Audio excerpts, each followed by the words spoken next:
Okay, so we're going to do a recap from yesterday on slope and rate of change.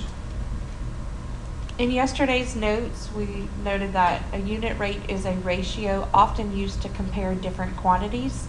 In that, we're going to think about miles per hour or cost per item. Another way to describe a unit rate is slope. Slope is what we're talking about in this unit. So think of a unit rate or slope as a ratio of the following: change in the dependent variable over change in the independent variable. Notice that there's a line here, and that tells you that it is a fraction. We're going to set up our rise over our run, so our dependent over our independent. I showed you yesterday how we have 4 different types of slope that we're going to be working with. When we're looking at a slope that increases from left to right, that is a positive slope. A slope that decreases from left to right is a negative slope.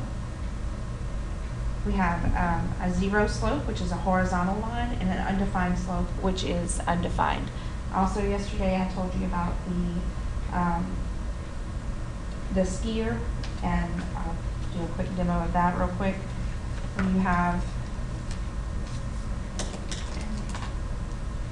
When you go out on the ski slopes, and we got Tim here, he's a skier, and he gets off, and he gets off the ski lift, and they tell him he's going to go on track 10, and he gets off the ski slope, and he's just going this way. All we have is this boring old flat surface going from right to left. This is zero fun.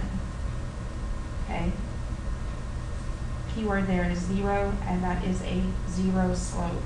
If it's just going horizontally like this, it's boring, so it's zero fun. So remember that a horizontal slope going straight across like this is simply a zero slope. Then if old Tim rides a ski lift, and he gets to the top here, and he sees that his slope drops straight down. Okay. Once he takes this path, once Tim finally hits the bottom, he's going to go splat, and his body will be all mangled up, arms here, legs there, whatever. So his body would be considered undefined.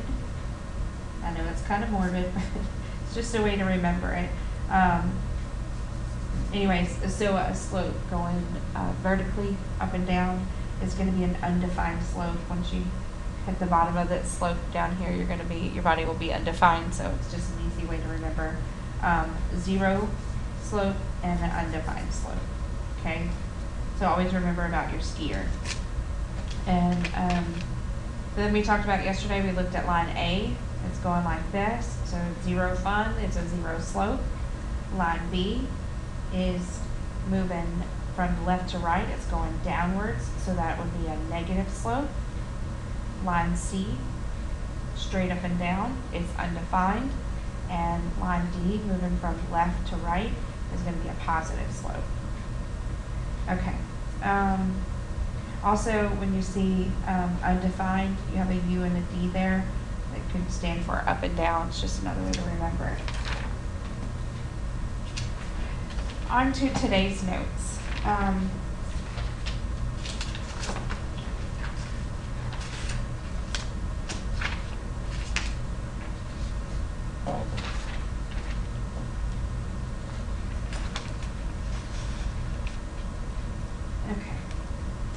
To find the value of a slope from a graph, we want a ratio to compare the vertical change to a horizontal change, and that is our rise over run. Always remember rise over run. Okay. To do this, we first need to choose any 2 points on a line. Any 2 points on a line. When I say any 2, I mean it's going to have to hit in the corner of a box, and I'll show you what I mean by that in just a minute. So then you're going to count and set up a ratio of the vertical change to the horizontal change. Okay, so the vertical change up and down to the horizontal change, which is right and left.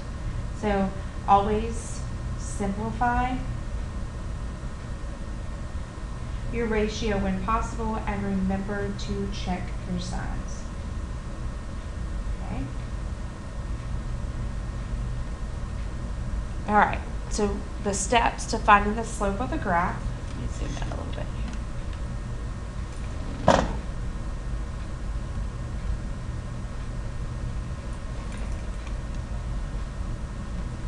The steps that we're going to use to find the slope of a graph is we're going to look right here and we have a point, and notice this point is at the corner of a box on the line, so that's the first point. And we could choose any other points on this line as long as it comes to a corner, but they've already given them to us, so we're going to have this point here. To find the rise of the graph that is shown, we're going to take this point. This is a slope from left to right. It's going upward, so I'm going to go 1, 2, 3, 4. I move 4 places up, which is my rise. Now I'm going to go to the right. 1, 2, and 3. So the run of this graph is 3. The unit rate or the slope of this graph is 4/3.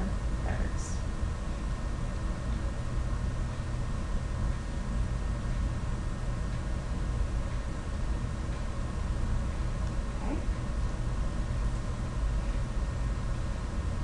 Number 2, you're going to find the slope of the graph line. The first line has points chosen for you, but practice choosing your own 2 points on the other examples.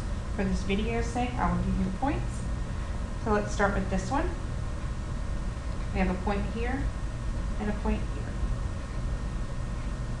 My line going from left to right is going up, so I'm going to go up 1, which is my rise, and my run, 1, 2, 3, 4.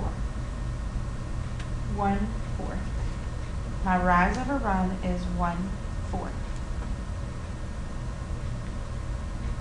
For number 3, we're going to pick 2 points on this line, and we're going to pick them where they meet in the corner.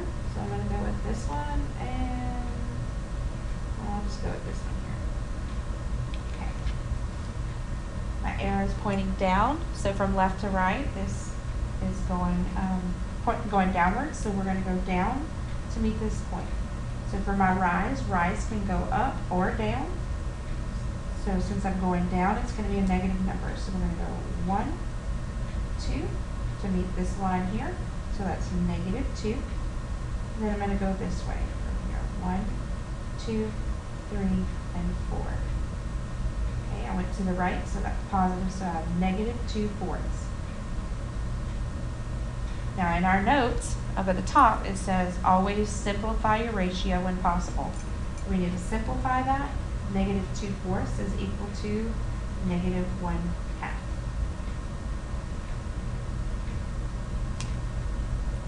Okay. Now I could have picked any other point. I could have picked this point because it comes to the corner here. So if I was to do that one, I'm going to go from here to 1, 2, 3. And then all the way this way, which is 1, 2, 3, 4, 5, 6. So that would be -3, 6. And that's still going to reduce to -1/2. So it doesn't matter which points on that line you pick, as long as you make sure they're in the corner, it's going to work out. Change colors here. So we're going to pick for this one, we're going to pick 2 points. Let's go with this one, and I'll go with this one up here. Notice I couldn't pick this here because it's not in the corner of that square. This one is, I could go with that one, but I couldn't use this here because it's not in the corner. Okay, my arrow is pointing upwards, so we're going to go up from this point and go 1, 2, 3, 4, 5, and 6. So that's a +6. That's my rise. My run. Remember, you can run sideways, but you can't run up and down in the air. Okay. So 1, 2, 3, and 4. So I have my rise is 6. My run is 4. Can that be reduced? Yes. 6/4 can be reduced to 3/2.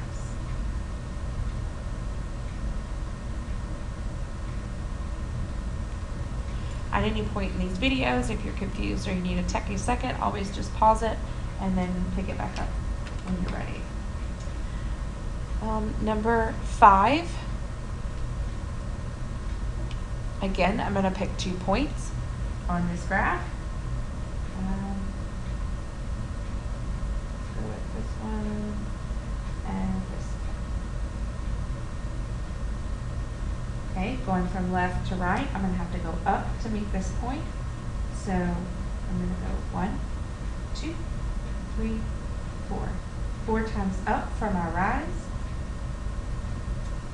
And my run, I'm going to go 1, 2, and 3. Oh, that's not a 3. 4 thirds.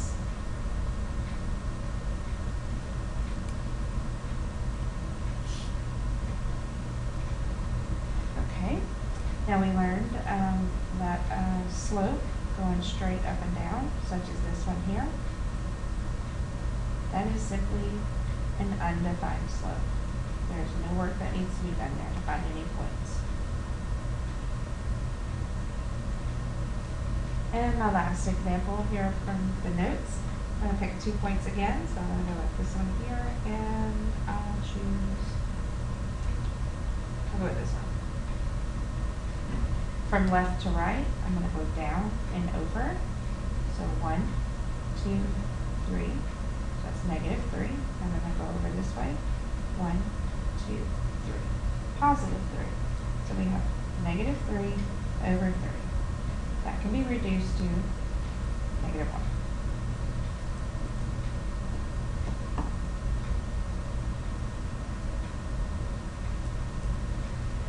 Okay.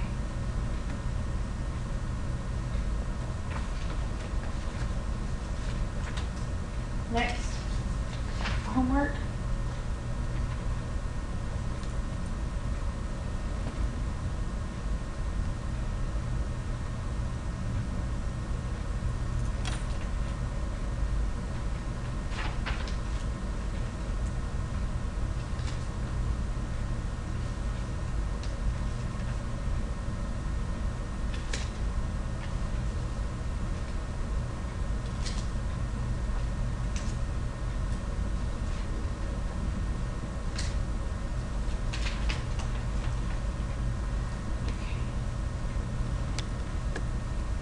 And homework for today is homework 1. I covered up my answers.